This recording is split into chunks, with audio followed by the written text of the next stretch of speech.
极困难了，于是我让你去六。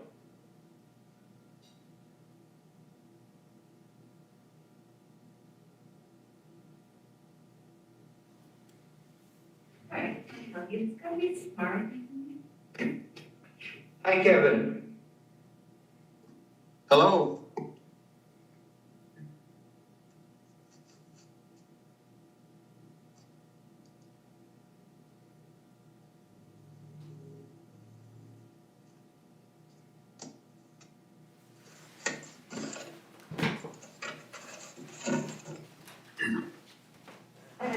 How are we doing?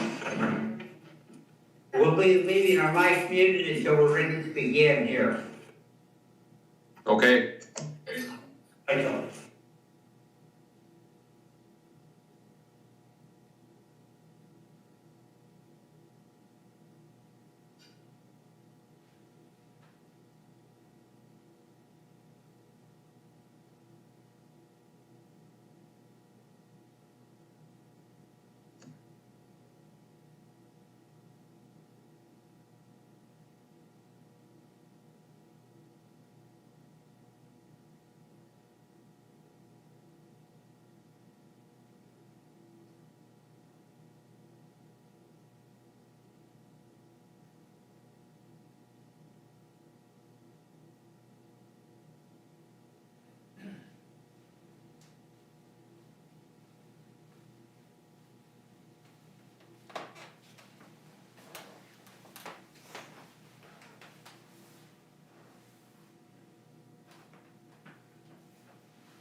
That's on is muted, correct?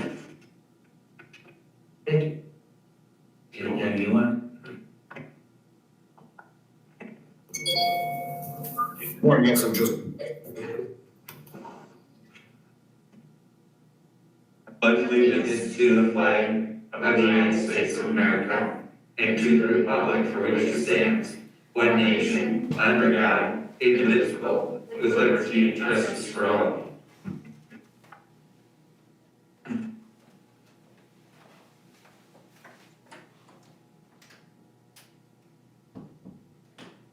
It's towards the street. All right, we'll start with an opening statement. Due to the federal and state emergency declarations and guidance for social distancing under the COVID-19 pandemic, this meeting of the Montevideo School Board is being conducted in accordance with the Minnesota statutes that apply meetings by telephone and other electronic means. Persons may monitor this meeting from a remote location by going to the district YouTube channel, which can be accessed at the district website. Individuals wishing to leave comments may do so in the email attached, addresstheboard@montevideoschools.org. This meeting is being live streamed and recorded and accessible will be made available on the district's website as soon as reasonably possible. Take a quick roll call. Peter Hensel? Here. Helgeson?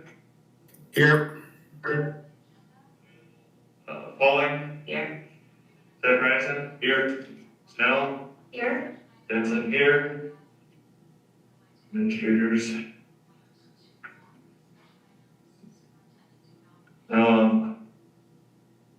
Look for approval of the agenda. We do have one addition to the agenda. We've got Kevin DeBeast addressing the board on the topic of the Montevideo Scholarship Program in 1.4. Make motion to approve the agenda as amended. Thank you, Kelly. I'll second. Tyler. Amended. I'll take a roll call vote. Peter Hensel. Aye. Helgeson. aye, Pauling. Zachariason. Aye. Snell. Aye. Stenson, aye. Motion carries. 1.4 is address the board. And tonight we've got Kevin DeBeast with to share on the Montevideo Scholarship Program. Yes. Kevin, floor is yours. Thank you. As you mentioned, I'm Kevin DeBeast. I'm a 1981 graduate of the Montevideo Senior High School. Just give you a little background about the scholarship program and why I so strongly believe in it. The Montevideo Scholarship Program, it's been in existence for approximately 60 years. It started out very small, and it's grown into something that I believe is very special, and it benefits many graduates from Montevideo High School. The purpose of the scholarship program has always been to help the graduates of Montevideo High School further their education with a scholarship loan. Through the use of a promissory note, the student is able to have their scholarship loan forgiven. The guidelines have changed over the years, but the general purpose has always remained the same. Initially, a student had to graduate from a 4-year program. Later, it was to complete a 2-year program, and now it is to complete 1 year of college after school, but you must attend school in the first year following your graduation from Montevideo High School. Over time, the program has grown very, very significantly. It has been done by personal contacts, emails, letters, text messages, phone calls. And the community believes in, and I believe they trust the scholarship concept, and they also trust the leadership of the committee that's been developed. One of the keys to preserving the integrity of the scholarship program has been the completely anonymous group outside of the committee itself that helps with the selection process. It is vital that no one knows who serves on this committee. That levels the playing field for all graduates and allows the group to make fair decisions without any fear of any community repercussions. All students that graduated from Montevideo High School that attend a minimum of 3 credits each semester of their senior year are eligible to apply. Many scholarships have additional requirements or additional parts to the application. But the key to that process is that the student must apply. It's not just a given, you have to apply in order to be considered for a scholarship.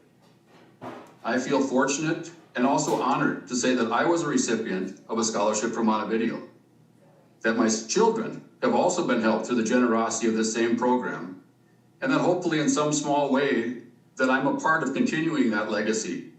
It's a program that I strongly believe in.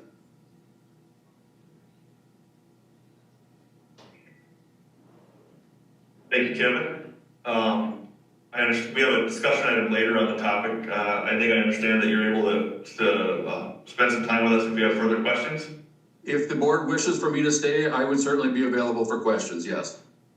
Yeah, if you've got the time to hang with us for a little bit, we've got discussion items coming up here in not too long a time, so we would appreciate that, Kevin. I'd be more than willing to. Thank you for your time. Thank you.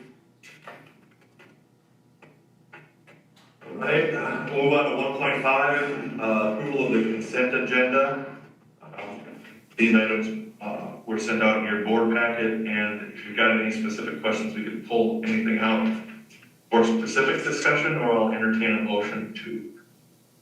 I'll move to approve the consent agenda as it. I'll second that. Thank you, Becky. We have a motion and a second.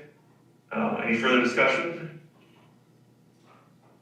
Hearing none, I'll call for a roll call vote. Beer Hansel? Aye. Helgeson? Aye. Pauling? Aye. Zachariason? Aye. Snell? Aye. Stenson is an aye, motion carries. 1.6, we've got resolution accepting gifts, donations, contributions, and bequests. This month, a donation from the Montevideo United Way for $870 for underdog care and $600 toward community ed scholarships. We've also got United Methodist Church donated $1,010 to Ramsey Elementary for areas of need. And the Leos donated $500 to the community ed scholarship. Thank you to all those groups that have contributed and helped our students. I'll entertain a motion to accept those donations. I'll make a motion to adopt the resolution accepting the list of gifts, donations, contributions, and requests. Tyler? Second. Ms. Kelly? Got a motion and a second. Any further discussion? Hearing none, we'll call for a roll call vote. Beer Hansel? Aye. Helgeson? Aye.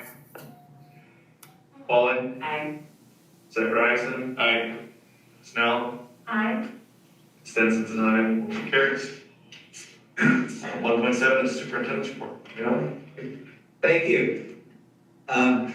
Within your materials at your spots at the table, I did provide a copy of this information, but just a couple of things to update you on. First of all, the AASA National Conference on Education is the 18th and 19th of February. This year, rather than being able to go to New Orleans where it was scheduled to be, the conference is virtual. So I did go ahead and register and I will be attending it, but I'll be attending it from my office on those days rather than enjoying the warmth down in New Orleans at that time. So, but they typically have a very robust agenda, and I'm looking forward to being able to participate in that. So, thank you. Legislative update, just a number of things to mention here. The budget targets for the two houses have not yet been released. The House, right now, from the last I've heard from our lobbyists, their heightened focus is really on dealing with racial inequities. And one of the key items for the Senate is the return of students to in-person learning. The governor is looking at trying to address declining enrollment with the pandemic. As we've moved into this year, we've we, along with most schools, have seen a decline in enrollment. And a part of this is because we've got a number of people, when they went to distance learning, went either to a firm that provides online educational opportunities, or they went to homeschooling. And with both of those options, then they are no longer enrolled in our school district. And so that, of course, eliminates the formula funding for those students. We are both hoping and anticipating that when the pandemic calms back down and we get more and more in-person learning, we'll be pulling a lot of those back in and we'll be able to recover from that. But if not, then dealing with declining enrollment at the state level will become a major issue for all school districts. The education budget for the governor, he's talking about a 1% formula aid in the first year of the biennium and a 2.5% formula aid in the second year of the biennium. That remains to be seen how that goes through the two houses and so forth, but, and then he's also focusing on American Indian funding and tightening up the services that the American Indian revenue is used for. And we have about 20 to 25 students that are, of American Indian descent within ours. So we are receiving some of that American Indian funding, and next month we'll be hearing a little bit more in the reports relative to the American Indian program as well as the Achievement Integration Program, which ties closely to that. MSBA's virtual day at the Capitol, rather than making a trip in there, the Friday chats at 9 o'clock on Friday mornings on the 4 Fridays in March will be focusing on what's taking place in the legislature and on providing information for the board members that we would have received had we made the trip into the Capitol for that. And then the MASA Day at the Capitol is March 23rd. That also is virtual, and that is for the southwest part of the state.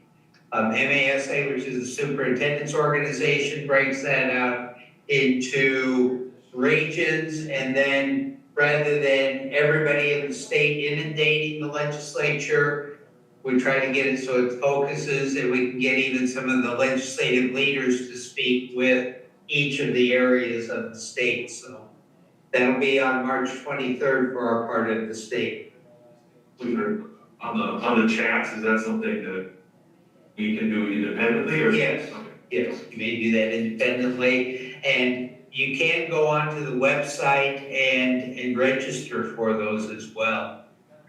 But they do have those every Friday morning at 9 o'clock. Good, thank you. Board work session for February. Last summer, when you told me to pencil in a work session, I did that, and then you stole my work session date. So I had put in the 22nd originally. I understand you have another meeting that day, which is fine. We just need to identify another day for a work session in February.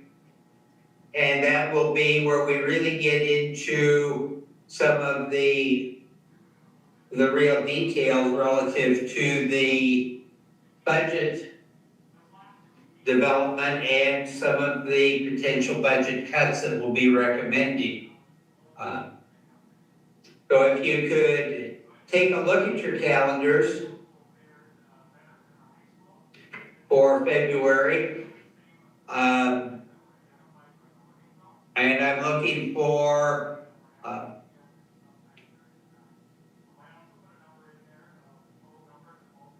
sometime either in the The latter part, well, in either of the next 2 weeks would work.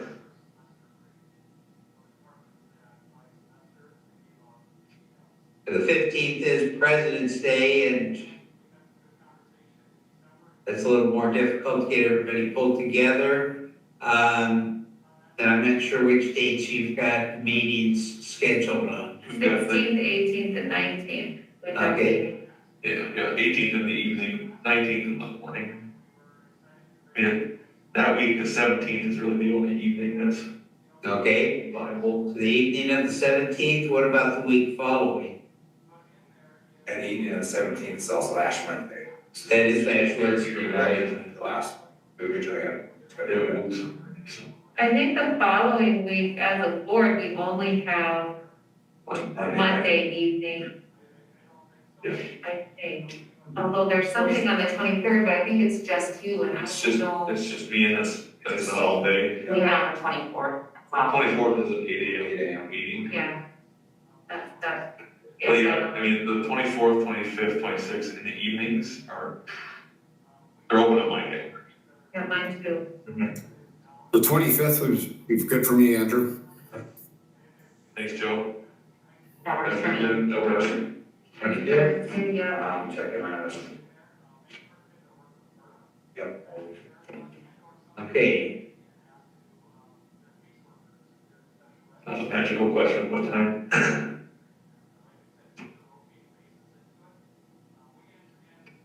okay, that is a Thursday, so I'm usually tied up with a call from the commissioner until about 4:30, 4:45.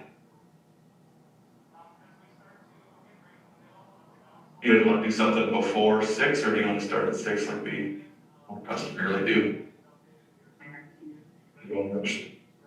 Joe, do you have a time preference on the 25th? Nope. 6 o'clock? 6 o'clock? Seems like that works. Okay. So, during that meeting, we will go over some of the preliminary budget reviews. We'll also start preparing for some potential budget reductions. We'll be looking at the impact of declining enrollment. It is important to keep in mind that while some of the issues bringing about the need for reductions are tied to the pandemic, not all of them are. We've been talking for a number of years that we're going to need to start reining back in some of the expenditures. And we've gotten to that point. We've made it for about 10 years, really with no really major reductions. So that's, been a pretty good run, and now it's time to just make some adjustments. And what we're really looking at is about a 4% budget reduction. And that would bring us back into line with where we want to be with our fund balance. To put that into perspective just a little bit, that's not as significant as the reductions we were going through 11 years ago when we were cutting 10% of not only our general fund budget, but we reduced 10% of our staff. So, also, as we talk about the budget and the budget reductions, we have gotten word that the legislature is talking about funding shifts and that we can probably expect a funding shift. And so the way a funding shift works is typically we receive a certain amount of our financial aid from the state each month.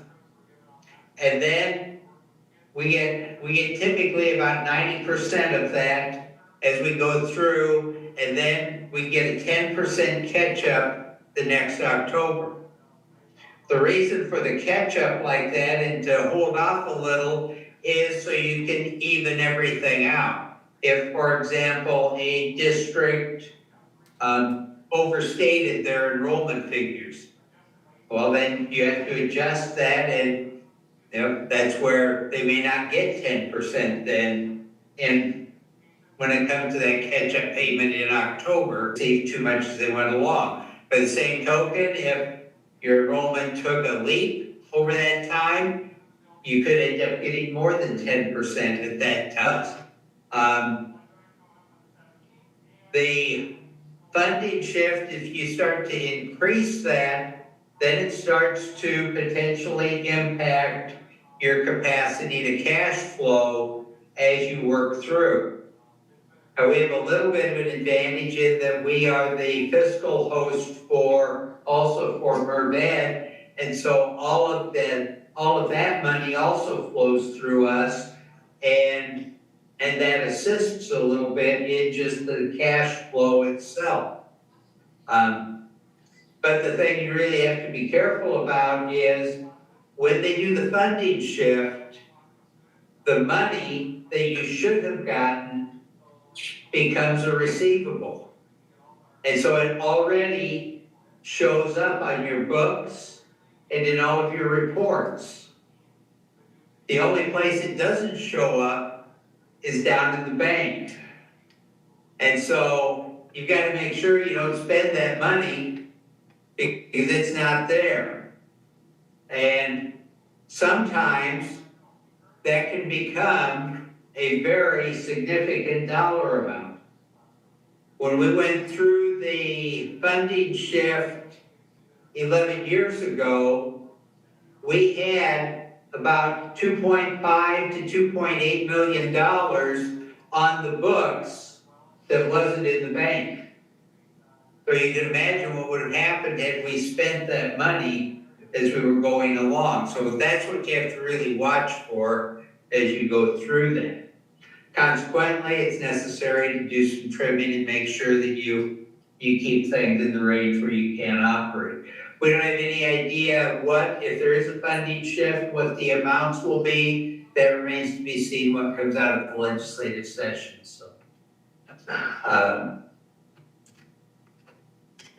So it will be an interesting spring as we go through and we watch the legislature. Unfortunately, we can't wait on making all of the decisions until the legislature's finished with their work, because we also have some deadlines we have to make as far as how we deal with personnel issues.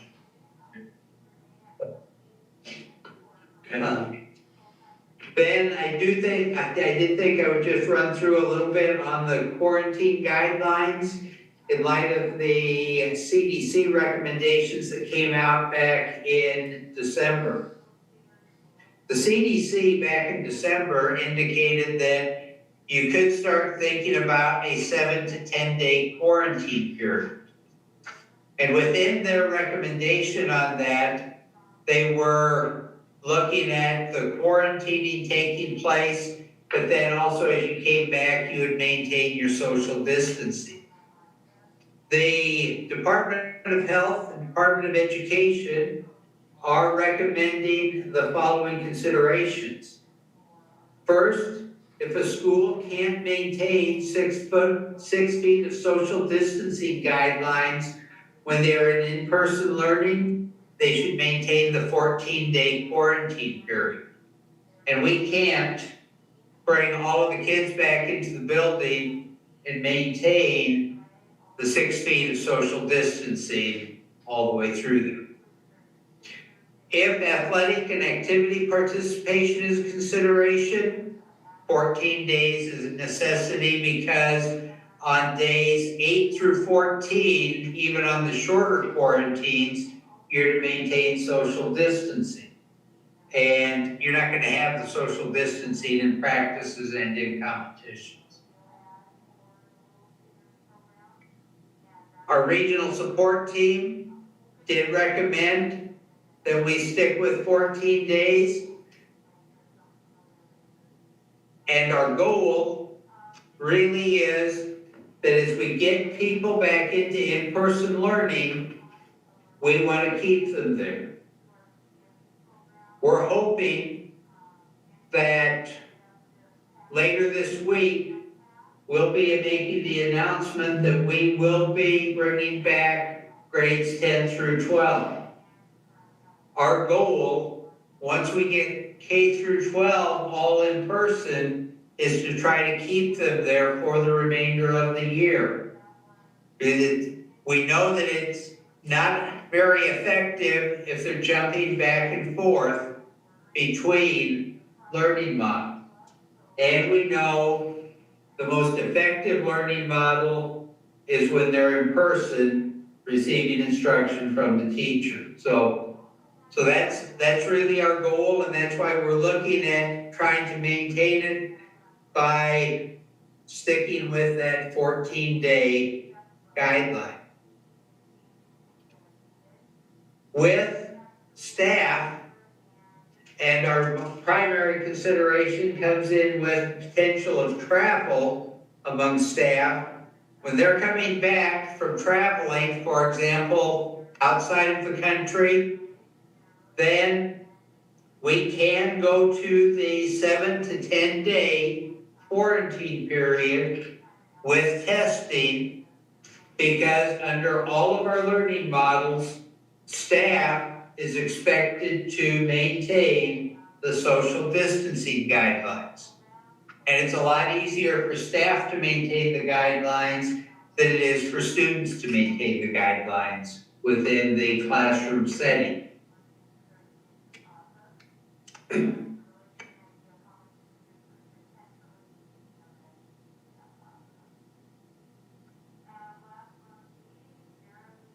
It's been recommended by our insurance carrier that if we're looking at out-of-state travel or out-of-state participation, that's not recommended. And if we decide we're going to do that anyway, our carrier does want to know in advance. What would apply there?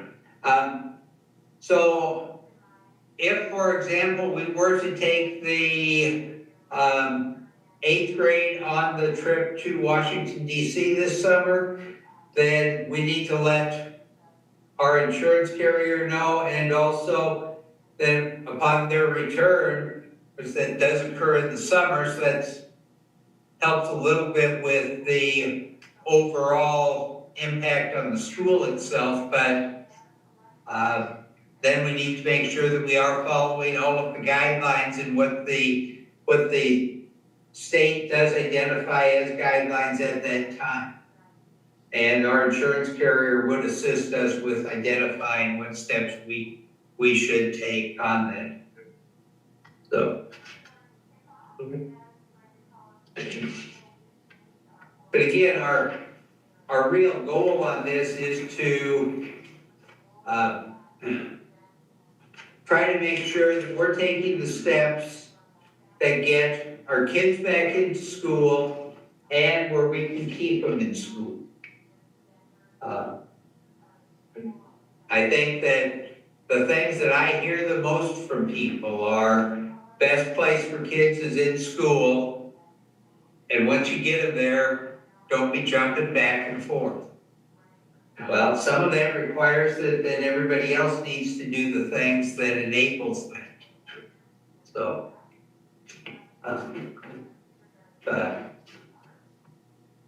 and that's all I've got on my report. Any questions? All right. I'll move on to 1.8, which is committee reports. First is continuing ed. Joe, do you have any updates? Joe wasn't able to make that meeting. I, however, did. All right. So primarily, we talked about the getting everyone up with their licensure, and I think everyone is on track. They went through the people who still needed to get some things in there. There's been a couple of changes on the licensure, and we're getting those addressed as well. So it was a short meeting, it lasted about 15 minutes, I think, but those whose licenses are up for renewal this year are on track for renewal.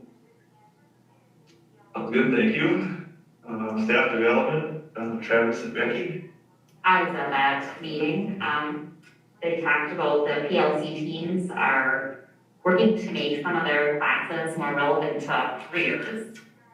The assessments for schools are moving forward, however that might change, they had said with the Commissioner of Education changing. And Merved had their development day on January 18th. Good, thank you. Is Kate not here? Okay, so no high school update? Yeah. This one. So 1.8.2 is the administrator updates. First up is Mr. Sprung.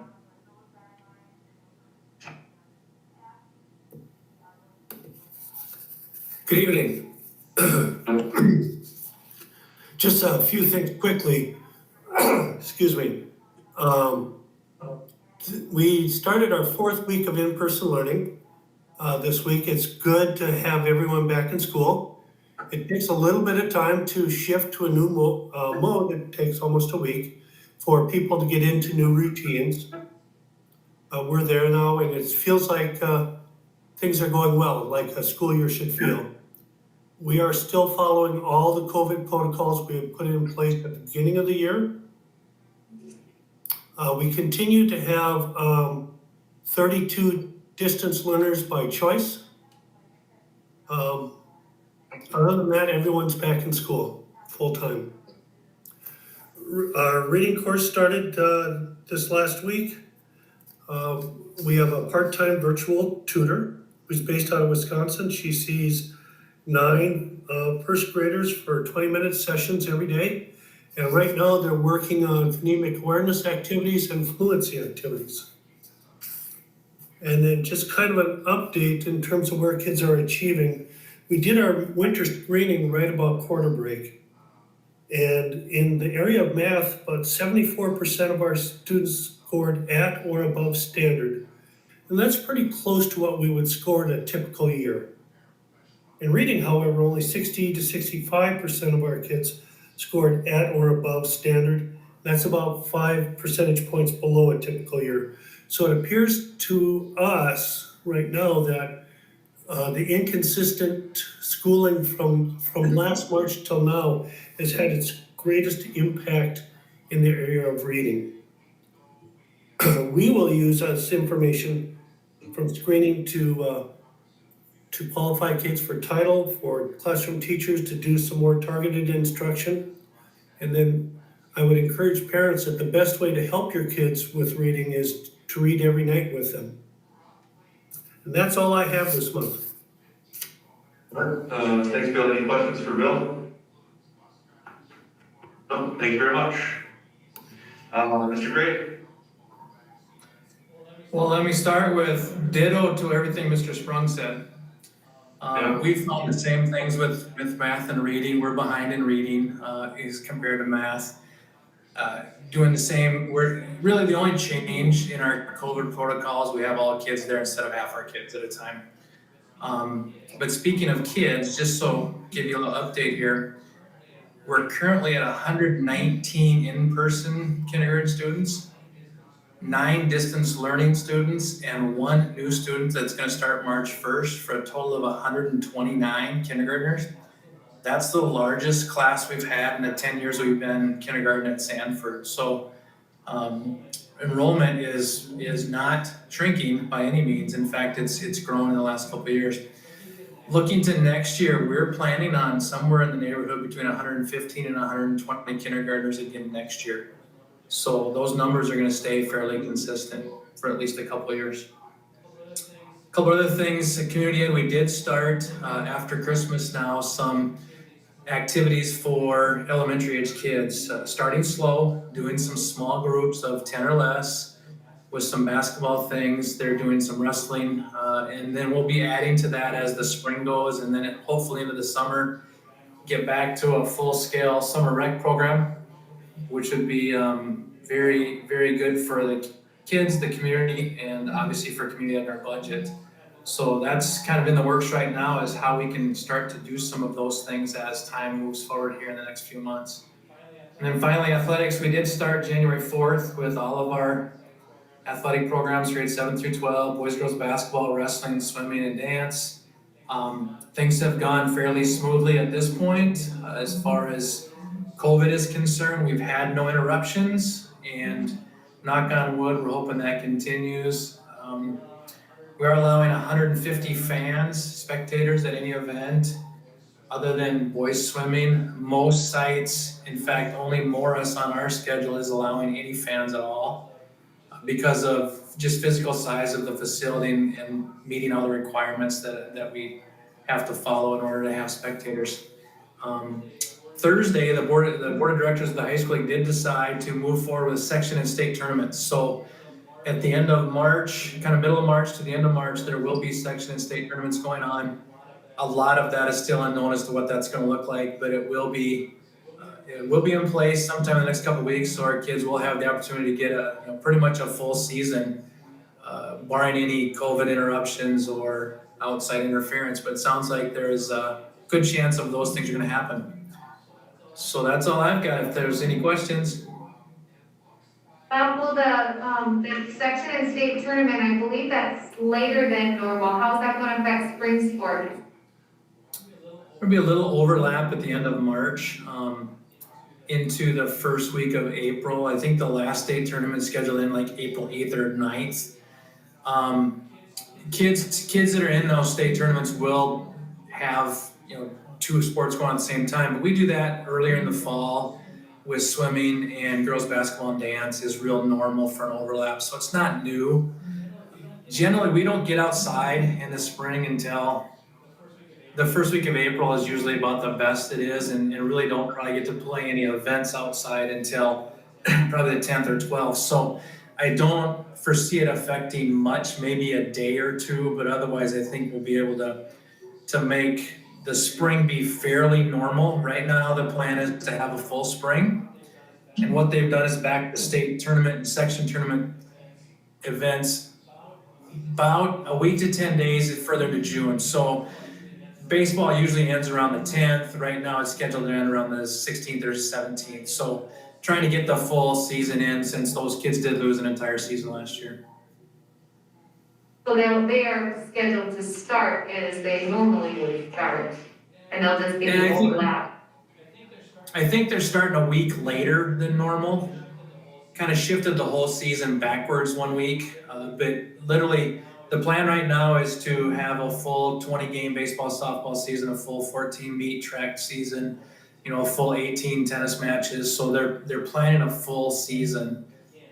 Again, that could change tomorrow, but that's the plan right now. Thank you. Any other questions for Bob? All right, thanks, Mr. Gray, appreciate it. We'll go to discussion items 2.0. The first item is 2.1, update on administrative discussions on staffing programs and budgets. Okay, we have been going through the initial discussions on the budget. I've had the principals take a look at some things they can begin making potential reductions on. They've been having some conversations with some staff members. We're not yet at the point where we're ready to bring all of these to the public, but we want to have our staff being kept on board as we go through this process, and so there aren't any surprises for them on down the road. We are trying to get at least a 4% reduction in each of the buildings, and we're fairly close to that right now with some of the things that are going to be being proposed. We'll be going into those in a lot more detail when we have that meeting later on this month. Also, as we go through this, we continue to monitor the activities of the state and federal legislature. Also, as things get tightened up a little bit, then we will try to make some educated assumptions on what's going to happen with funding and so forth. But we want to be able to make the cuts that are necessary we also want to try to be as accurate as possible as we go through the process, so. Okay.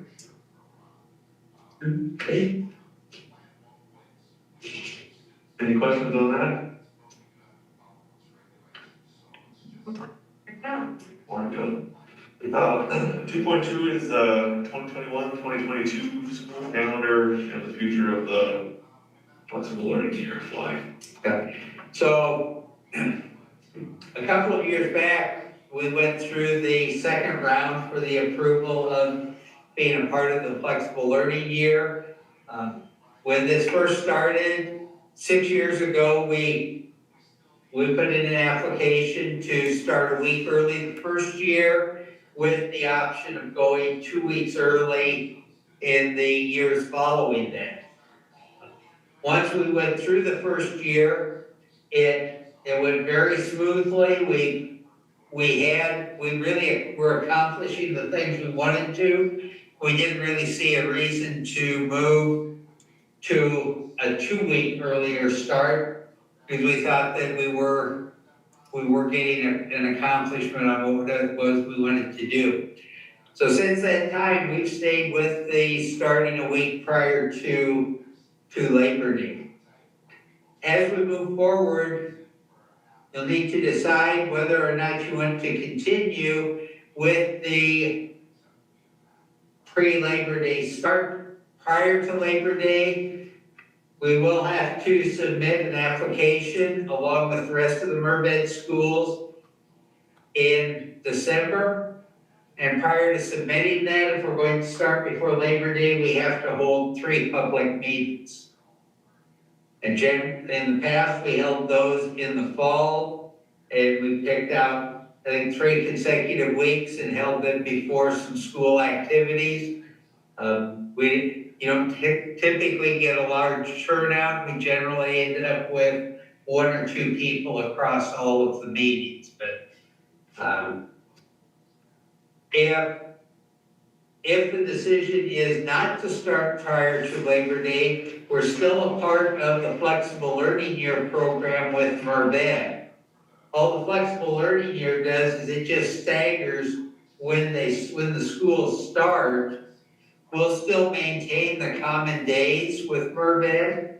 Additionally, you have some schools that'll start 2 weeks early, some that'll start 1 week early, some that'll start right after, and that allows us to better utilize the Mermed staff with the opening school year workshop. So you're still becoming a part of the program itself and able to take advantage of the professional development opportunities that we are able to provide our staff through this.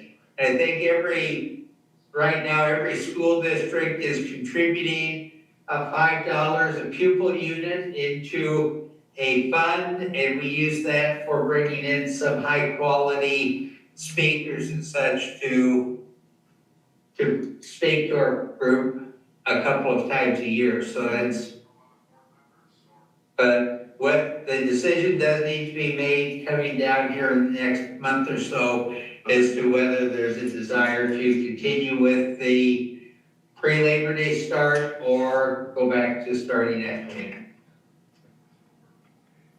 Again, that has been fairly successful on that as well. Any questions from the board? Tyler, I hear you're newer to the board since we've been doing this. Any questions? We'll move on to next week. Action next time. Okay. Next week. I guess I would be curious, I'm not opposed to this, but how do you measure that it's been successful? Just out of curiosity, how we are. Well, okay, so we've been able to have the opportunities for the additional professional growth, and that's been a real key. We've been able to better utilize the staff at the Mermed. One of the biggest things that I've used in measuring from what I've seen as public perception, as if it's been successful, has been the number of calls that I've gotten relative to it. And I've received no negative calls on. That's a good step. Yeah. All right. And people will call when they're not happy about it. Yeah, they got, the people I've interacted with, I haven't had any negative either, but there's a polarization, if you will, between people with younger students and people with older kids. You know, with older kids, your kids are playing sports since the middle of August anyway, so it's less impactful, you're back and doing whatever, and so. That's the only thing I've noticed is that there is a kind of a difference between people with kids that's under 6th grade and kids. One of the most positive comments that I've gotten from a lot of people is they like the 2 4-day weeks to start the school year. Little run. Thank you. Okay, good question. 2.3, Montevideo Scholarship Program. I think this was an item last month while I was out, and I think you guys tabled it to get some more facts. Kevin earlier in the meeting shared in the address the board section, I guess this is our opportunity to ask more questions of each other, and then if we've got anything for Kevin, do that too, to make use of his time.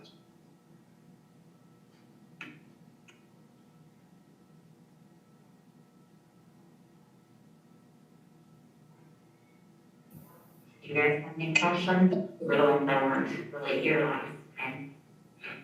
Well, I mean, for me, it's just, it sounded like the summary was we tabled it to connect with some folks, so I guess what were the, Well, we had asked about getting, and who was on the scholarship committee, if it was just school staff or if there was we can't community know that. members and.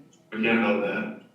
We don't have to know who it is, we were just wondering if there was, is it just teachers, is it just administration, is it, you know, that was the question. It is not administration. I have never been to a meeting of the committee. What does that help us know? Yeah, that would be my question. Well, just who's making the decisions, if it's under the schools, kind of say what happens with that, Yeah, I think, who's making the decisions for the school.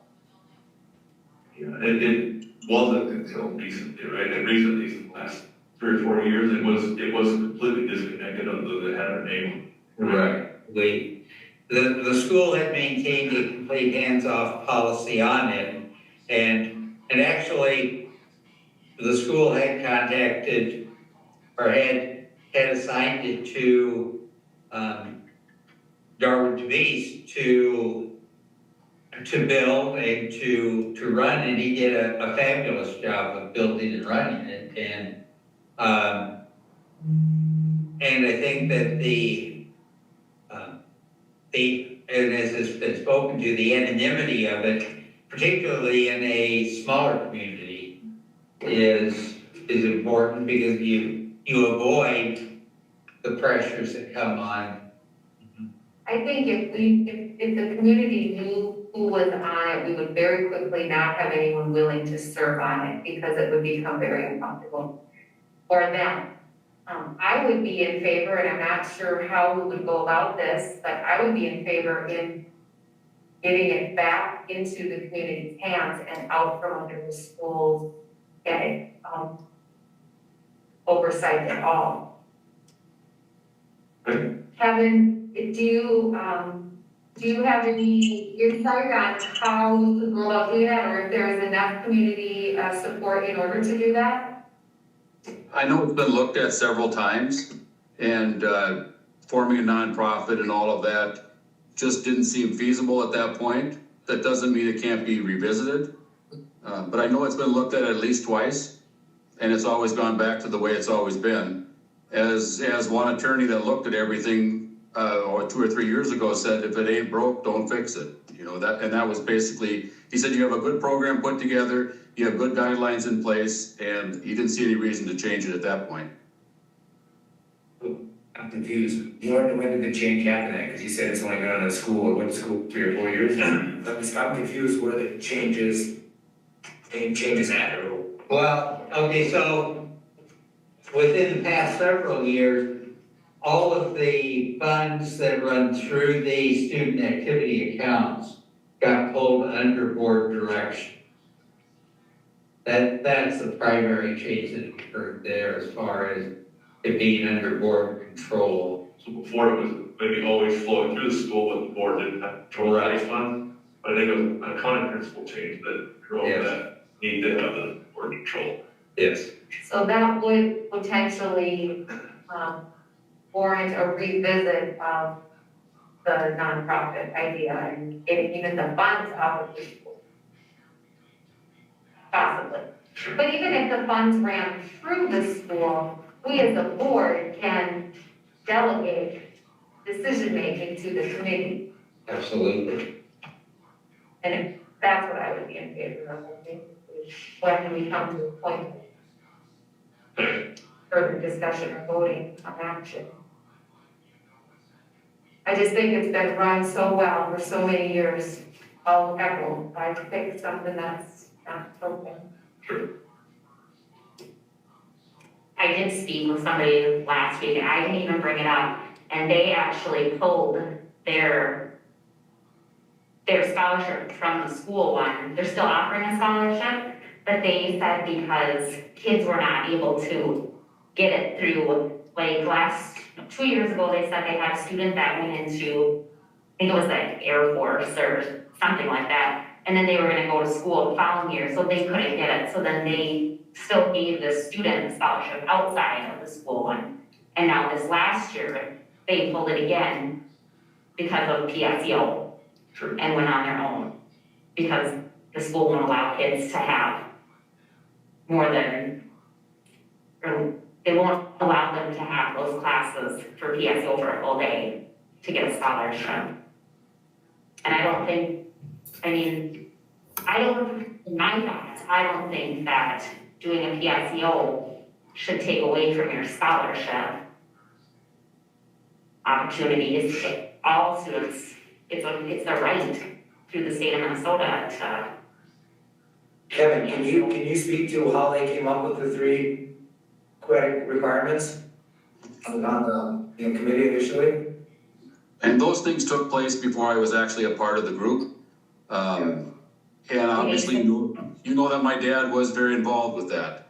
I know there was a time period, 1 year, where there were kids that applied for scholarships that were very deserving of scholarships that did not receive scholarships. And that bothered him quite a bit. He actually sought out individuals in the community to make sure that never happened again. And so I know that there are some dollars available to make sure that every child that applies for a scholarship receives a scholarship, following the guidelines that are in place. They went with 3 credits, because I spoke to Darwin before the last meeting, and he had said they went with 3 credits, because that was what half grade. Kevin or Dr. Heller, are the kids that go PASCO, are they eligible? They're still eligible for certain scholarships, correct? Even if they don't meet the 3 credits, can they not apply for certain scholarships within the committee? They might not be guaranteed it, but they can still apply. Is that an accurate statement? No, they cannot apply if they don't take more than 3 credits. So when you go in and ask about PSEO at our school, the first thing they say to you is, you can't apply for scholarships then if you take full-time PSEO. So if you don't have 3 credits, you cannot apply for scholarships.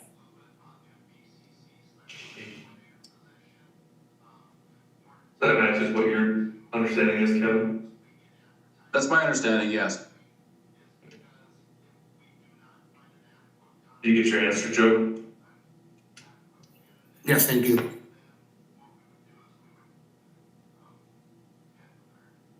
I had briefly spoke with Kevin, and Kevin, feel free to correct me on any of this, but just talking about moving it out of board control, school control whatsoever, the biggest concern is that anyone who's donating to the scholarship fund would lose the ability to kind of dictate where those funds are going like they do currently have right now. What was the number, Kevin, on a ballpark on how many scholarships the committee actually selects? I would say it's about a third of the scholarships at the most that are actually selected by the anonymous committee. The rest are self-directed by the people that donate those dollars. They have the opportunity to make that selection or have criteria in place to help them make that selection. And when the nonprofit idea was approached in the past, that's been part of the issue, correct? That was my understanding as to where those dollars are held. I know they did talk to at least one foundation and were unable to make those very specific designations if the money was held with that foundation.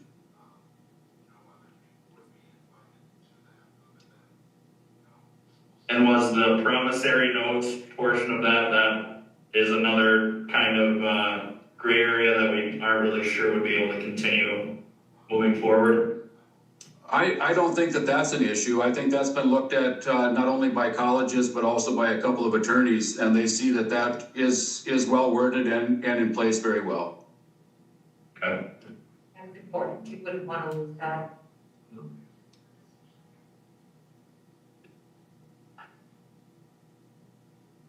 So they're leaving the way it is. Trying to find some completely disconnected way. That's the two, is there a third option? Because I think what I gather what is being questioned is, should any category of students be prohibited, right? In this case, it's PSEO, but someday it could be some other category too, right? Could be the circumstance of someone not going to college immediately. or Yeah, whatever. it could be the military route, right? So, is it just as simple as, this may be a question for you, Kevin, is it something as simple as on the form, the students check PSEO or not, that anything that the scholarship committee is awarding themselves, they can do whatever they want to with it, and then the folks that are self-directing, which I think you said was 2/3, did I catch that right? So 2/3 of it is, Yeah. it's self-directed anyway, so is that an option that would meet whatever guidelines you found? I think that would be fair, because then people are choosing if they are okay with it. 'Cause like I said at the last meeting, a lot of people didn't know. I just spoke to businesses and donors, and they had no idea that kids are being excluded on these scholarships, and some of them are donating, quite a bit of money. Kevin, you wanna take that to the committee and see what they think? Did you hear my question, I guess? I guess we could certainly bring that to the committee, for discussion. I think, to the other point, those that are donating, most of those people that are donating are choosing who they're giving their scholarships to. And so I'm not sure, that they're not aware, that the PSOE or whoever aren't eligible. They're already selecting the students that they're giving those scholarships to. Yeah, so it's only the people that are just giving an undesignated amount. I don't necessarily agree with what he says, because those people are getting scholarship forms that those kids are choosing to apply for that scholarship. So if they aren't even allowed to apply for that scholarship, how does that business know that they're in it? Let's say it's a nursing one, and you have this student who's a PSEO student going to school for nursing. Let's say the hospital has a scholarship that they got. Well, if that nursing student can't apply, how does the hospital know that they're out there to give that scholarship to? So they can't apply or just They can't don't apply. Waste your time. No, they can't apply. For our school, you can't apply. So So there's a disconnect there that Yes. seems to me, that needs to be. yeah, so like Andrew said, if there could just be how many credits are you taking currently at the high school? Or something along those lines, and the kids can mark it off, and if that person says, okay, they're not full-time at our school, I choose to not give it to them, that's their choice. But I don't think the child should be excluded from it. You wanna give that some thought, Kevin, and let us know? The group can certainly discuss that, yes. I'm not sure what direction you're looking for from us. If we make that exception, then what's the next exception? Because there are other students that have a Montevideo diploma that maybe don't take those 3 classes at Montevideo High School.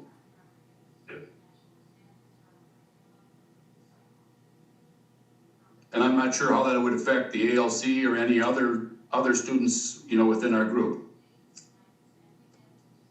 Maybe somebody there can address that for me. Any student attending the ALC, regardless of what school they come from, can choose to graduate from Montevideo High School. So if you're attending an ALC, the high school in the community where the ALC is located is a choice you can make for where you will graduate. You also have the option of you can go back and graduate in your local high school. So so theoretically, ALC students that choose money could be applying for the scholarship already? Not unless they're taking classes at Montevideo High School. Right now, the way it is worded, it eliminates a area in a student that came from a different high school, different school district from applying for one of our scholarships. Mm-hmm. And it would prohibit a student that is a resident student, but that is not attending school here because they would be attending, because the ALC is a school district. Even though it's owned by Montevideo and YME and Dawson and Blackburn. Yeah. Okay.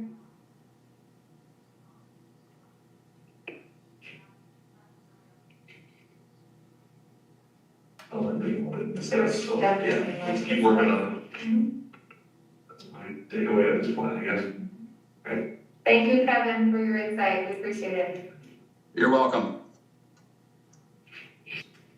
All right, move on to action items, section 3.0. First is 3.1, which is an accounting policies and procedures manual update for February 21. And Adam can speak to that. Right.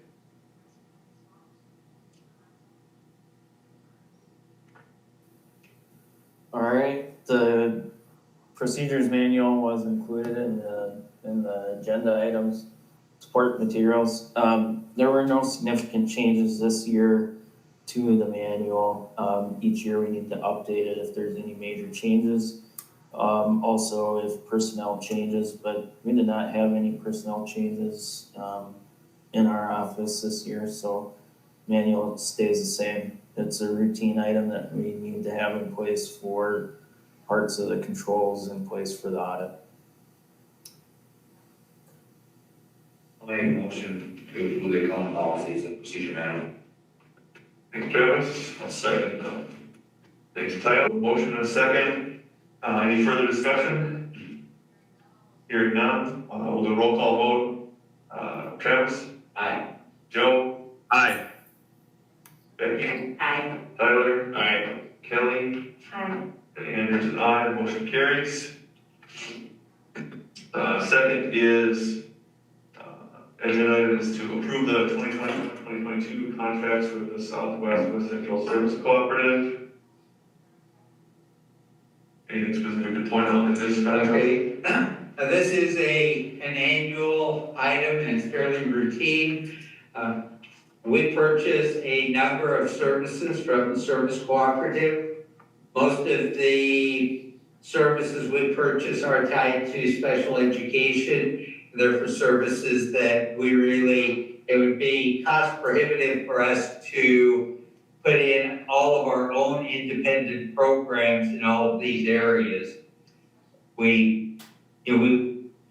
In some of these cases, we need a partial teacher or one for only a couple of hours a day, and you're not gonna pick up a person for that. However, through a cooperative where it can be an itinerant person, we can make that work, so. There is a decrease this year, for the coming year, of just under $6,000 or just a little less than 2% from the current contracts. It reflects decreases in the services of the teacher of the visually impaired, teacher of the deaf and hard of hearing, and the physical therapy, as well as a restructuring of the costs of the special education services and program management. So all of those factored into that decrease in. Okay. Thank you very much. I'll entertain a motion. I'll make a motion to approve the contract for 21-22. Thanks, Becky. A second. Thanks, Tyler. Motion and a second. Any further discussion? Hearing none, we'll roll call vote. Travis? Aye. Joe? Aye. Becky? Aye. Tyler? Aye. Kelly? Aye. Andrews, aye. The motion carries. 3.3 is grievance action step 3. This is not an action item.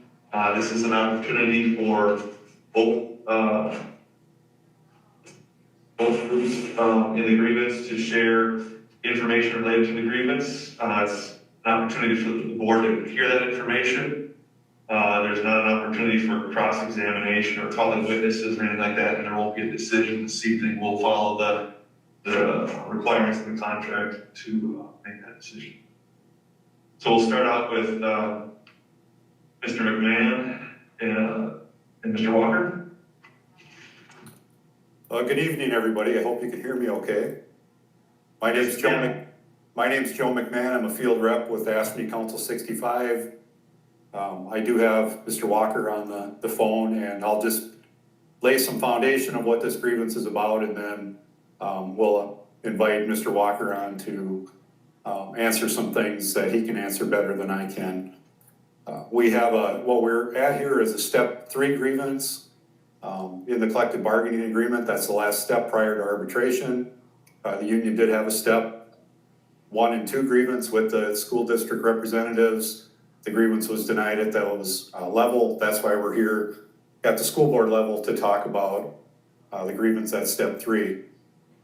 Like I stated, this is a termination grievance. I did send Dr. Heller and Mr. Stenson some information. I don't know if you have that in front of you. But the history of the employment with Mr. Walker, he started in June of 2020. And in September, I do have some notes from the supervisory file in September. There was a discussion about his performance with the supervisor. Again, in November of 2020, there was a discussion about performance issues.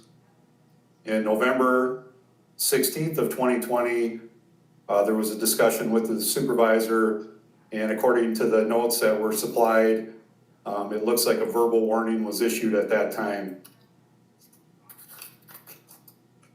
December 4th, Mr. Walker was called into a meeting with his supervisor and the principal, Mr. Sprung, and he was terminated from his employment.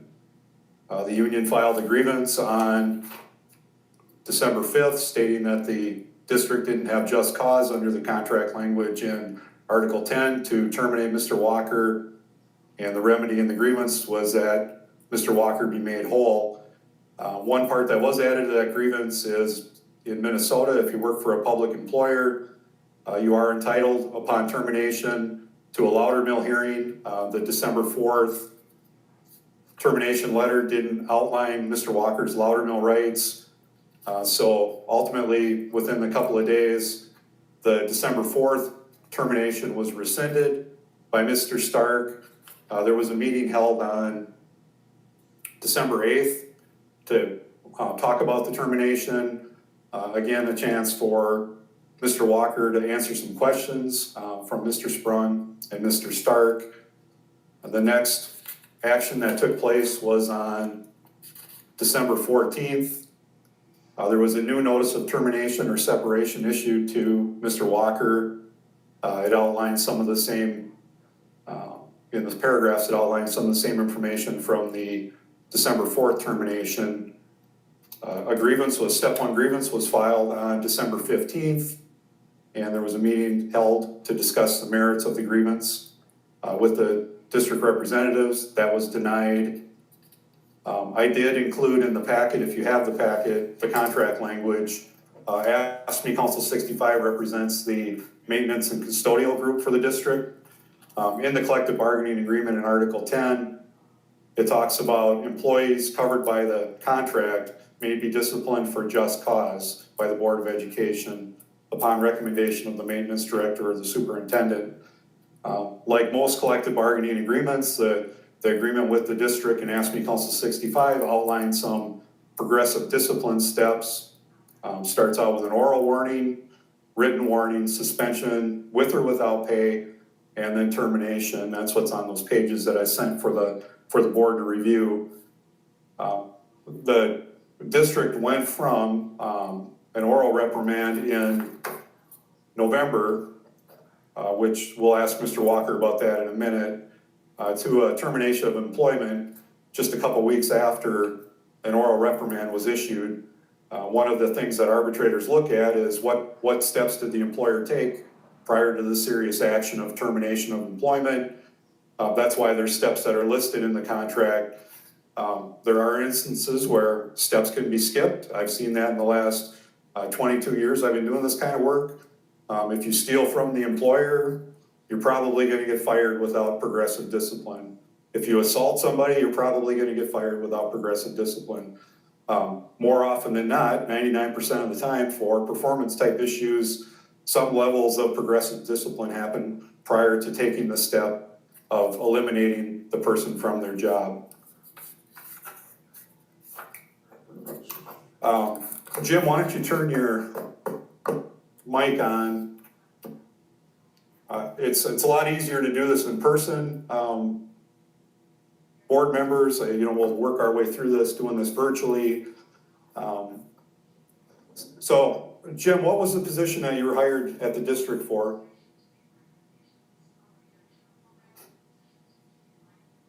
Custodian?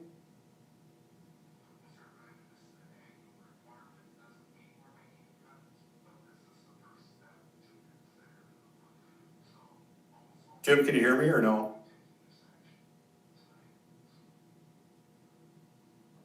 We're not hearing Jim either. Yeah. He is on the meeting. I see him on there. I don't know if he was. He needs to unmute his mic. Yeah. You're mute, Jim, you're muted now. Now try you're to- on mute.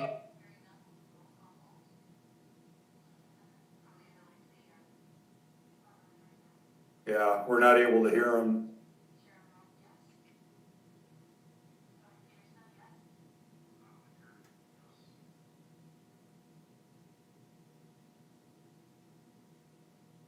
Jim, can you hear us?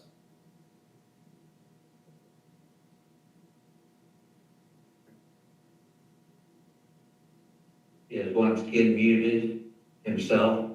Yeah, maybe it looked like he logged off. Maybe he'll log right back on.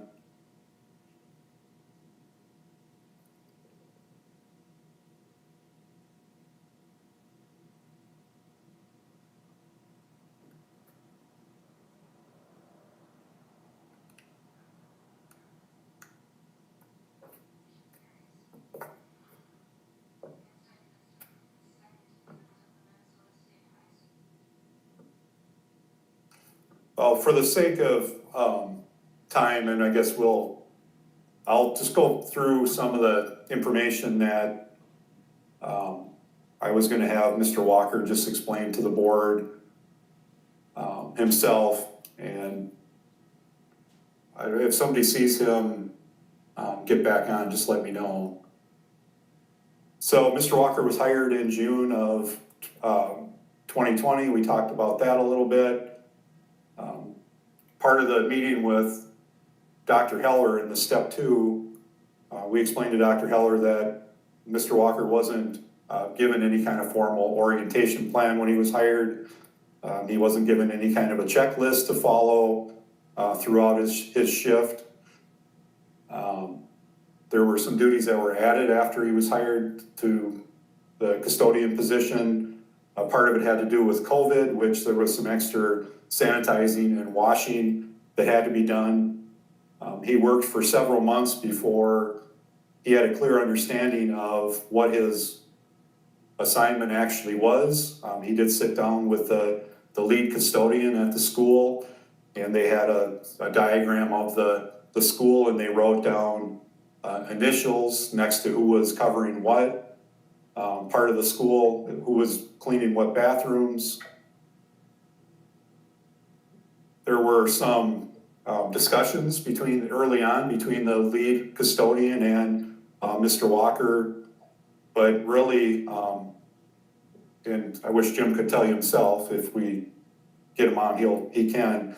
What he stated to Dr. Heller and I in the step 2 meeting was, for a good part of 3 months, the last 3 months that he was employed, he didn't have any communication with his lead worker who worked day shift, and Mr. Walker worked second shift. When the discussions were happening with Mr. Stark, the supervisor, and Mr. Walker, one of the things I asked Mr. Walker in the meeting with Dr. Heller was, before you were terminated, did the lead custodian or your supervisor spend any time with you, come in and help you during your shifts, show you maybe some quicker ways to do things or better ways to do things? And Mr. Walker replied that nobody ever worked side by side with him to train him in on his job.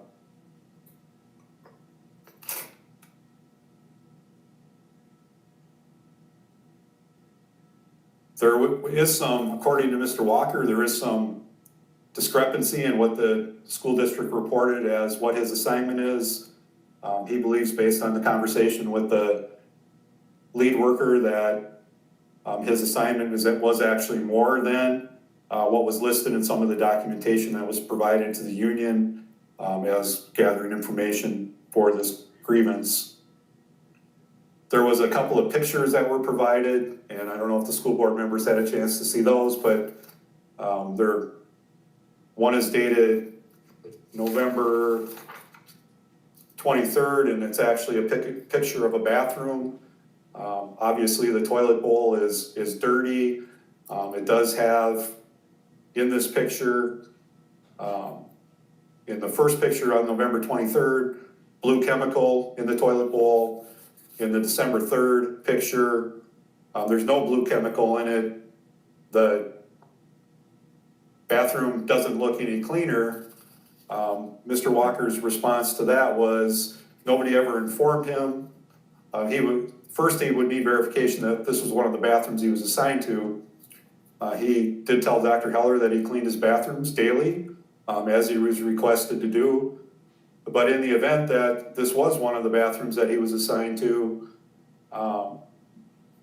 I don't know how it works at the school district, but where I work, we jump in and we help each other out when needed. So nobody in this 1 week period ever told him that, hey, I noticed your bathroom didn't look like it got cleaned. Make sure you get that one today. Or in the case that we do at Ask Me Council 65, we jump in and help each other. If somebody's running behind, we'd certainly pick that up. Somebody else could have wiped that down. So I don't know, what these documents came in late in the game. They didn't come in until after the termination was issued. They weren't part of any discussions prior to the termination letter that was issued. But the point I'm trying to make in this is somebody was hired on, and the district went from oral reprimand a couple weeks later to a termination without any other steps being followed, without any other mitigation efforts that took place to make the role that Mr. Walker was hired for successful with the school district. Jim, were you able to get back on?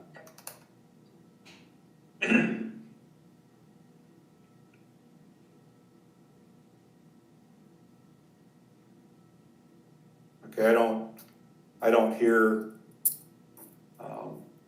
Mr. Walker on the line at all. I don't know. His line and his mic does show that it is open. Okay, Jim, we can see that you're not muted, but we're not hearing you. Do you have a volume control, or do you have something that needs to be turned up on your, I don't know if you're logging in on a laptop or a phone?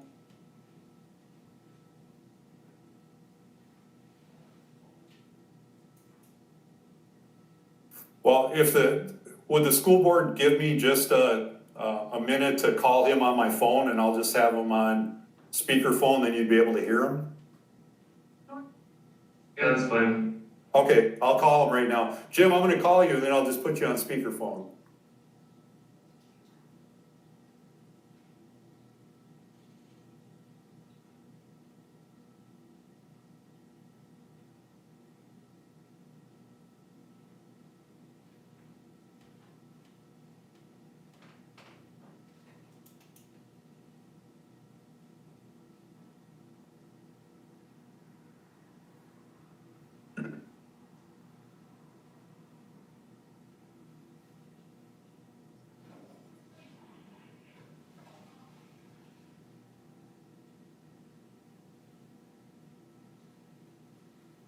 Okay, thank you for your patience. Oh, hold on, Jim. Jim, turn off your mic on your device. Whatever you're logged into the district on. I've muted him.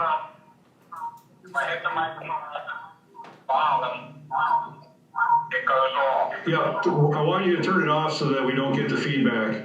I've muted him. He needs to turn he needs to turn the volume down on his computer as well. Okay. Yeah, turn your volume on your computer all the way down, Jim.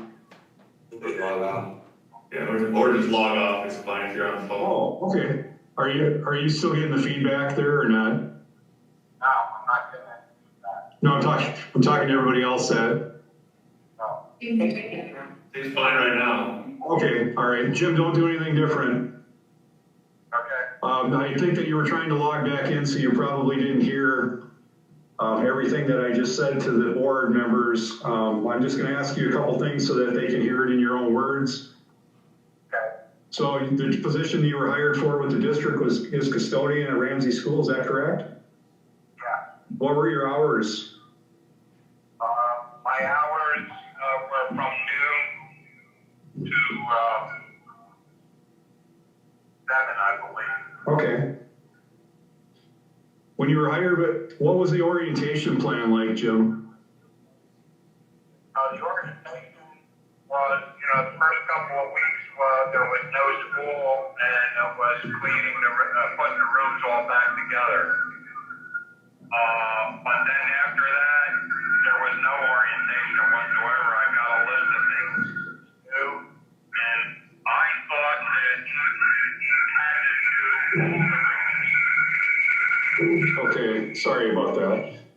Jim, is your volume all the way down on your laptop? There it is now. Okay, It's down now, can you hear me? yep, that's better. Yeah. So basically, I was doing quite all the rooms and all the teachers' rooms and all of the other bathrooms other than the 2 large bathrooms. Mr.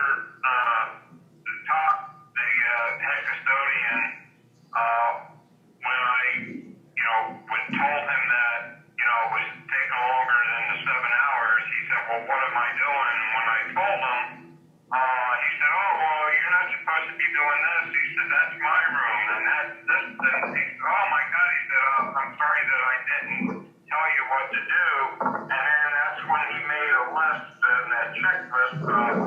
He had an outline of the school and he had a checklist and he wrote, we wrote J for all my rooms and all my stuff that I had to clean and a T for all of the stuff that he had to do.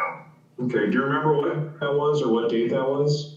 No, time, and I did not write the date down when that was, but, Okay, yeah, no, there was no date. It Okay. was, like I said, I just have the time down that he did it, that we did that. all right, Jim, who was that with? Was that your lead I worker? read a note that was sent in, about the amount of time to clean, and I just want to say that, I think on that paperwork, it says something about 15 rooms or something, but I was doing 18, I was doing all of the teachers' classrooms. I was doing, five of the bathrooms, it says 4, but I was doing 5. I was doing one of his rooms that he was supposed to be doing. I was doing that bathroom.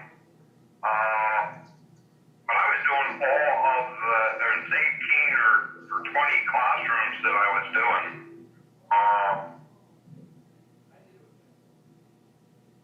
What about COVID? Was there any other duties that were assigned? Was there any other washing or Yeah, cleaning? COVID, the duties of the masks, I had to collect all the masks, and I had to wash the masks. There was the towels that the teachers were using for the Clorox for wiping tables and stuff down. I had to wash those as well, and then I had to also spray all the door handles on the entranceways as well as all the lockers as well.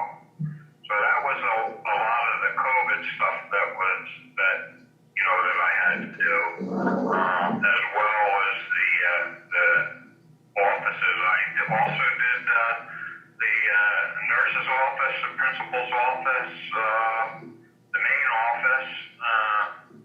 Those were a few, but all together it was 20 rooms basically is what I was responsible for in the 7 hours. And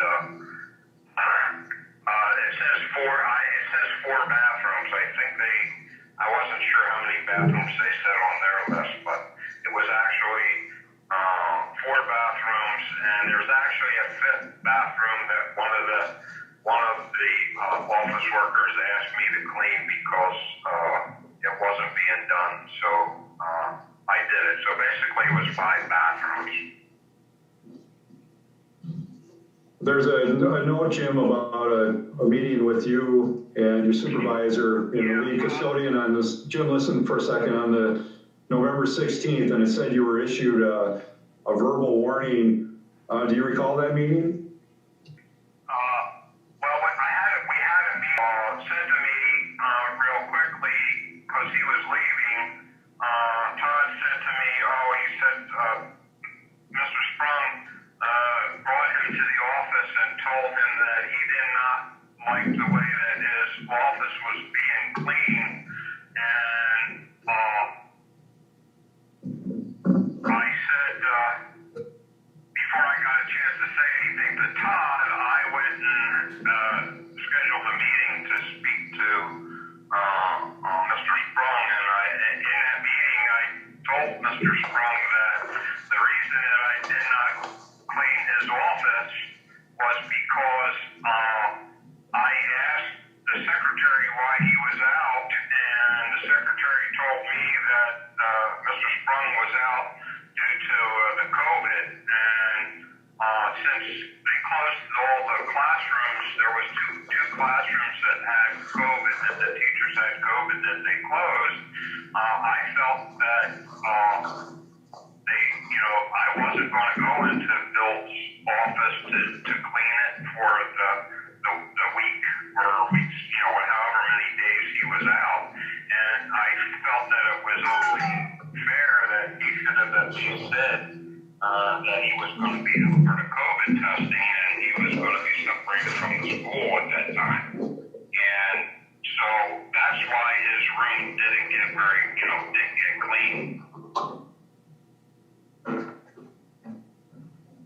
Jim, when we were meeting with I also wanted to tell him and bring to his attention that Todd was kind of nitpicking about a lot of stuff that wasn't being done. And I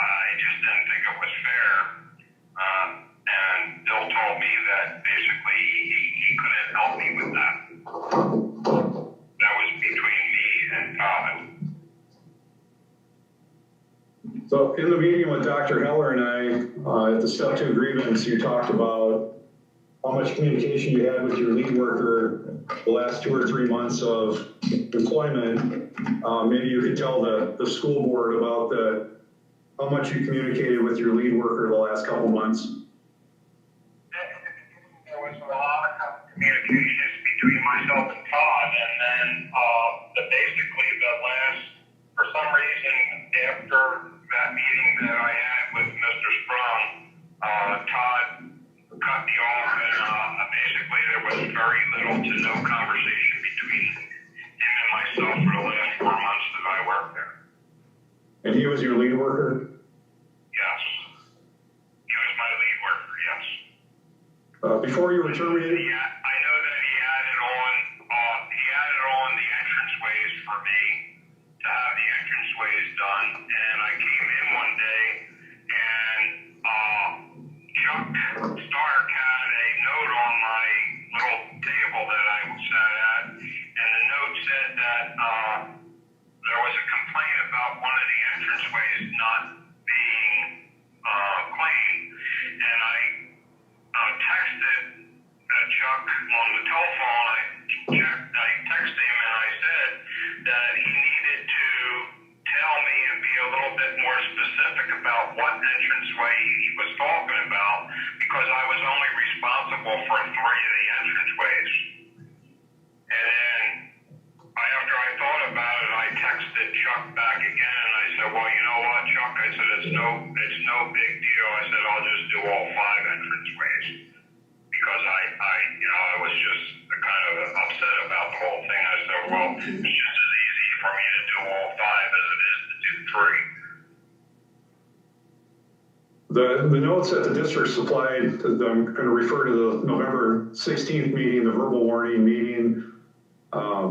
Were you ever told in the verbal warning meeting that, if you failed to meet any guidelines in the next couple of weeks, that you were going to be terminated? In fact, any of the meetings that we had, I never once, Chuck, and even Todd, never once said to me that, hey,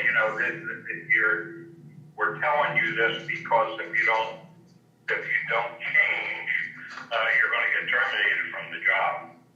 I mean, nothing was ever said. Like I said, there was no conversation from Todd whatsoever for the last 4 months that I worked there, other than, hello and goodbye. That was basically it.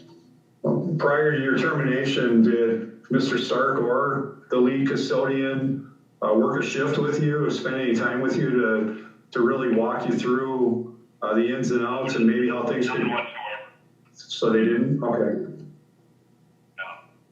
I changed my shift. I went in an hour earlier, or an hour. I went in at 1. It was from 12 to 7, and then I went in and changed my time to 1 because he left at 1. And so if I got there at 1, I didn't. I felt as though he was uncomfortable with me coming in there, and the way that I felt about it was that when I got there and I came into the shop, he left. And then when I went out, I got my cleaning cart. When I left the shop, then he went back in. So then I felt, well, he's uncomfortable with me, so then I'll change my shift and I'll go to 1 instead of 12 so that he doesn't have to worry about, being uncomfortable anymore. Okay. When you're saying he, please let the board members know who you're referencing. And Todd. Okay. The lead custodian. The lead custodian. Okay. All right. Jim, is there anything? Getting terminated was a total shock to me. I was caught off guard. I didn't understand it. That day that the warning, the verbal warning was one of the teachers poked her head in the maintenance shop and said that, told them that I didn't clean the room, which was not true because it was a Friday, and Mrs. Jasperson and Mrs. Olson decided decided to give every kid in the school a bag of popcorn. So, of course, you know, the children, they don't care. There was popcorn in every single room. There was popcorn. So I knew that I was going to have to do extra cleaning, which was no problem with me. I had no issue with it at all. But especially this teacher that went in and said that her room didn't get clean. It did get clean because normally her room is just a mess because the kids throw things all over the place. They throw stickers on the floor. They do everything. So there was twice as much stuff on the floor because of the popcorn. So I know for a fact that I at least swept all of that floor and swept it to, because what I did was those 6 classrooms, whereas there was no carpet involved in those 6 classrooms, and I swept every single classroom and then swept it to the doorway and picked it all up at one time so that it would make it go quicker. And then I mopped those floors. I was only supposed to mop those floors once a week. But those 6 classrooms I wound up doing about twice a week. Okay, the last question I have for you, Jim, is there was a couple of pictures that were sent to us, and they were of a bathroom. Yeah, the one picture of the toilet, that would not be. I specifically cleaned that bathroom all the time, and the date was kind of funny because it said November 23rd, and I didn't get terminated until December 14th or whatever it was, and no one said anything to me about that bathroom being dirty like it was. I really particularly cleaned those those 4 bathrooms were always clean. And if anybody asked Mrs. Jasperson, Mrs. Olson, they were thrilled to the death with the way that I cleaned their bathrooms. So I don't think that's the only thing I have to say. Okay. All right, thanks for your feedback. So Jim, when you were off the line, I went through the procedural comments of what the grievance was about, the union's asking. I heard everything. Okay, you heard it all, okay. Yeah, I did hear it all. I don't know what happened with the microphone, it's kind of crazy. Okay, all right, thanks, Jim.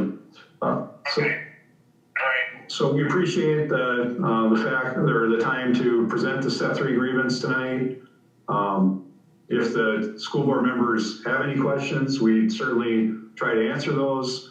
If not, that's fine as well, and we'll just wait for the written response. But tell you.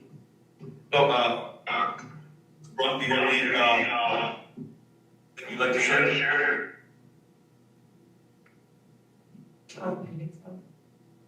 And Joe, can you mute yourself or get some feedback? Oh, sure.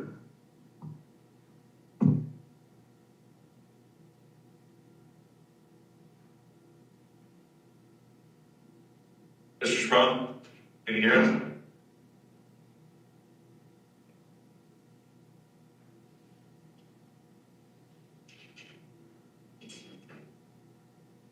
He's coming, he's here. Yeah, okay. So, Mr. Sprung's gonna be here in the boardroom. Dr. Miller asked a. Okay, perfect. All right. There is anything on me, or here? Okay.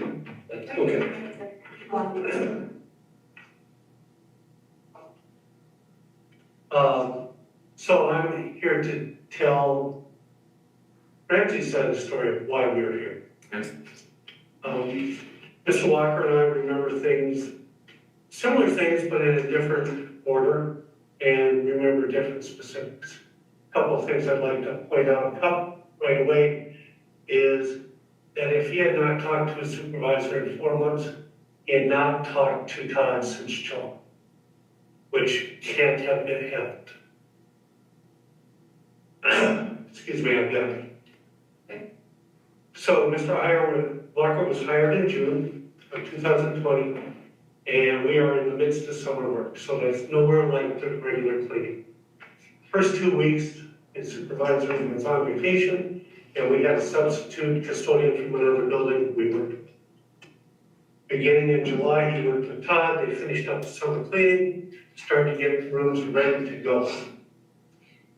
Things seemed to be going well, and then once August came around and we started to have kids in the room, we started to get complaints from staff about rooms not being cleaned. Mr. Wilson, our lead custodian, thank you so much.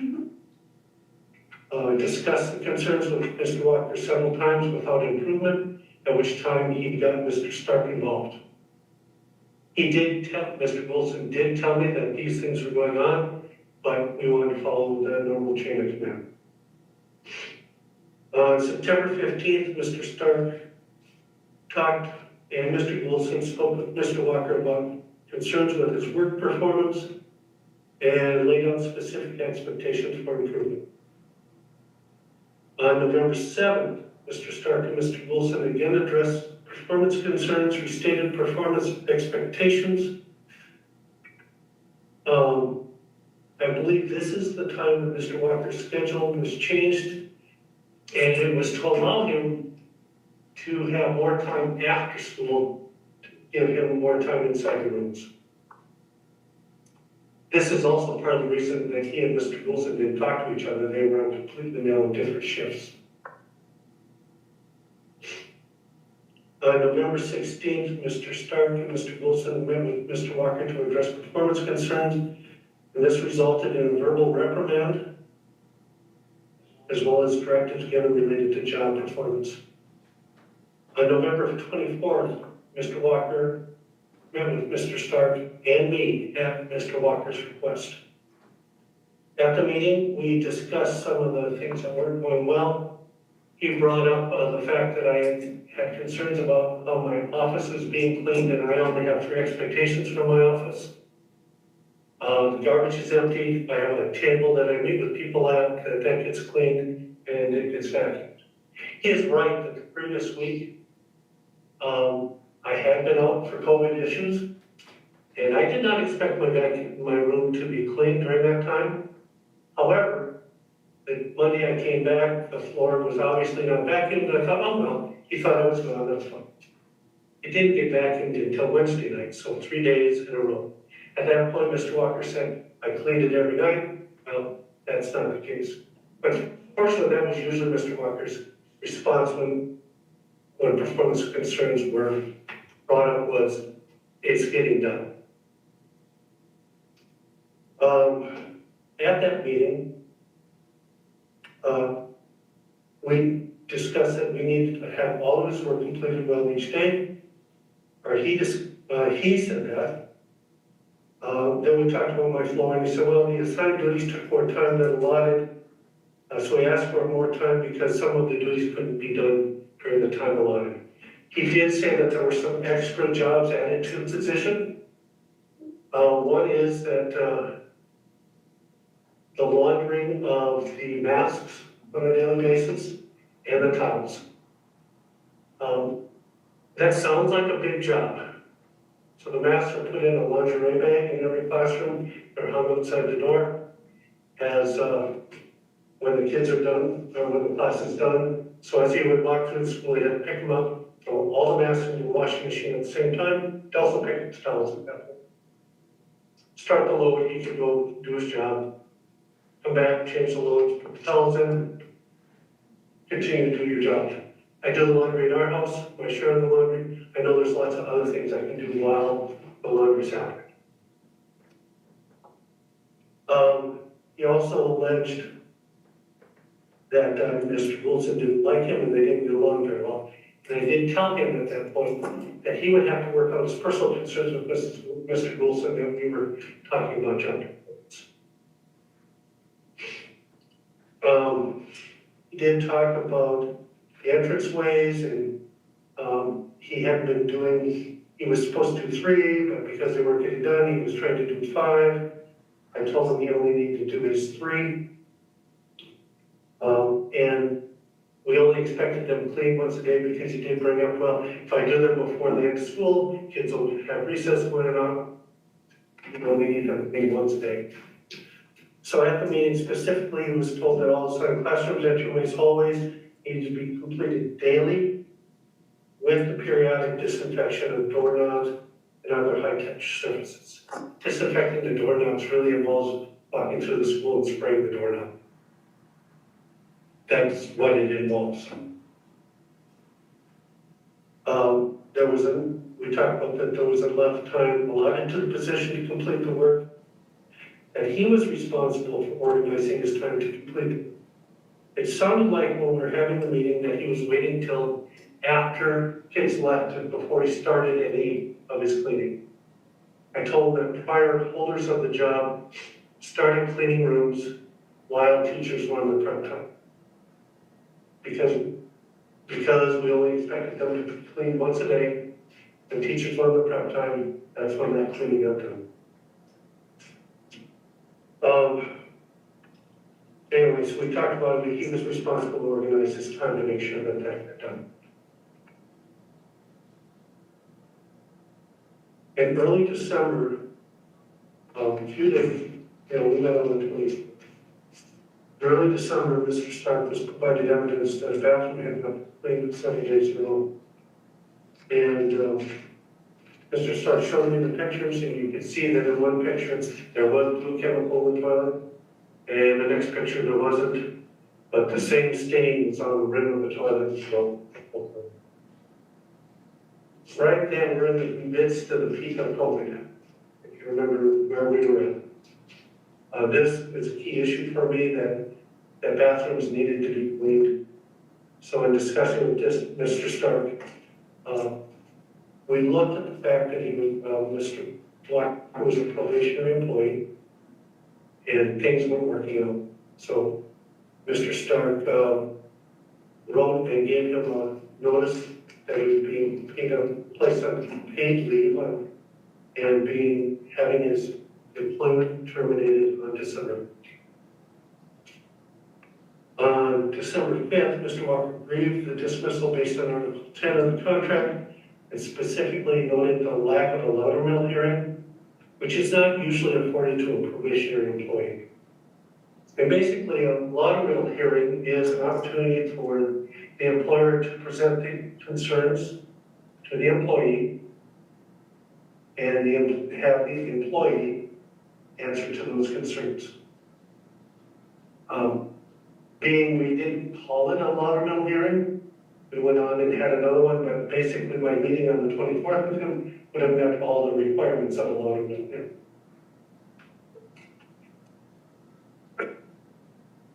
So his termination was rescinded on December 8th, and he remained on paid leave, and we sent him a notice of a Loudermill hearing complete with concerns that we had about his performance. The hearing was held on December 10th. It was convened by me, also present were Mr. Walker, Mr. Stark, and Mr. McMahon. After a lengthy discussion and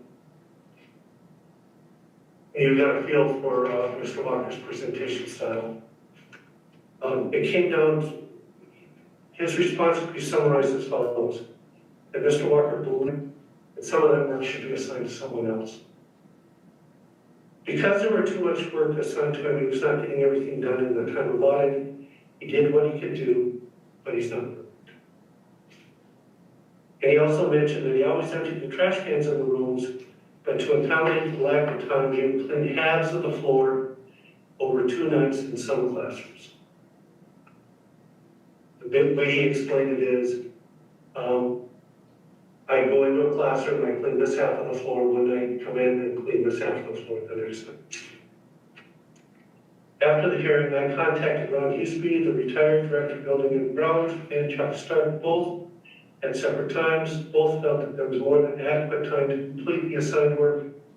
Mr. Stark provided me with a time breakdown indicating enough time for completion of work, plus my experience watching 3 other people hold the job indicated to me that there was enough time to complete the job.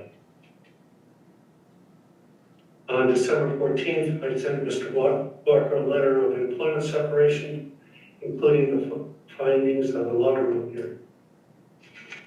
On December 15th, he agreed to dismissal based on Article 10 of the contract. Now, Article 10 has a lot of stuff in it, and it didn't say specifically in the agreements what he was agreeing, so I have to make some assumptions.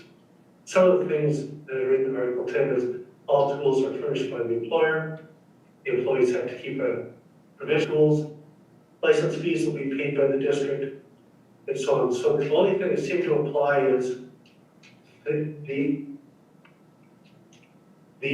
portion that talks about progressive discipline. And it says, any employee covered by this contract may be disciplined for just cause by the Board of Education and goes through a set of steps. And discipline may include oral warning, written warning, suspension without pay, suspension with pay, and discharge.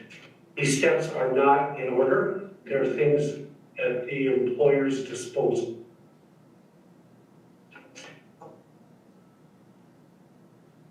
So at that point, assuming that he was reading that section, I denied the grievance.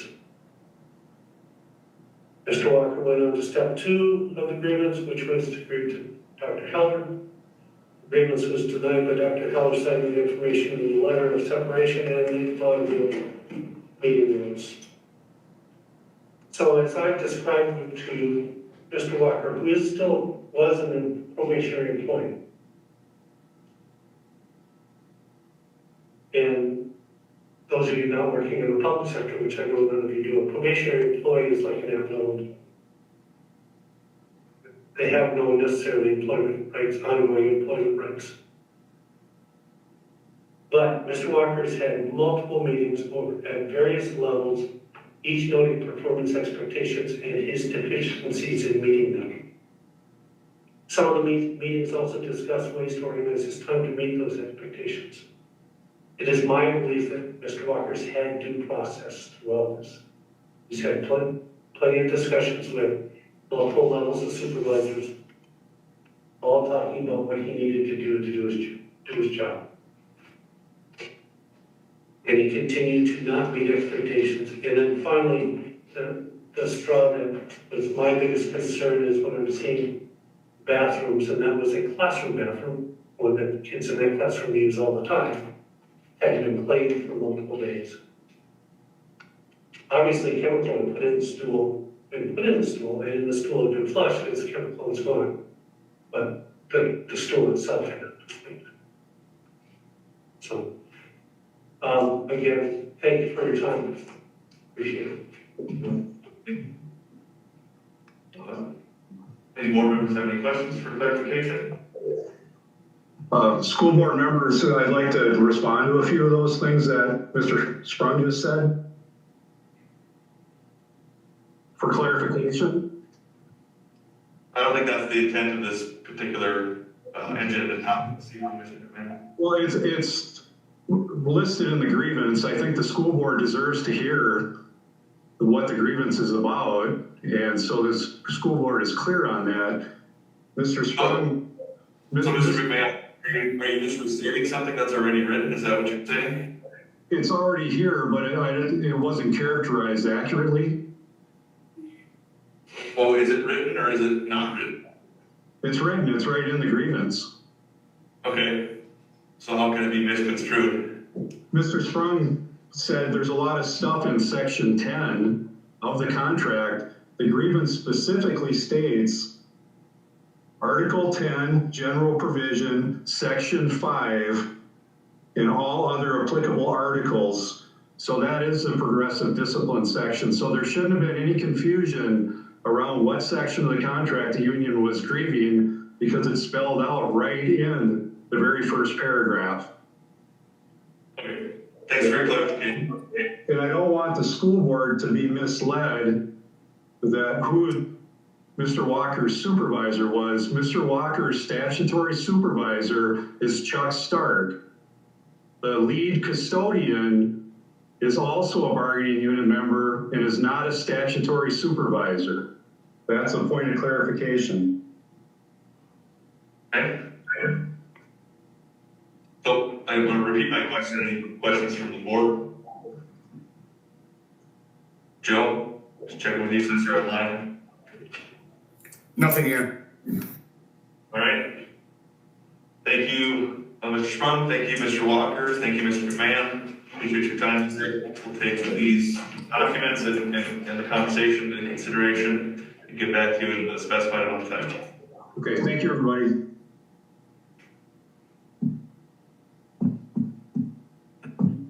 Okay, that brings us to the highlight, one of the highlights of the evening, fund adjournment. I get a motion to adjourn. I'll second. Second. All in favor? Okay. Aye.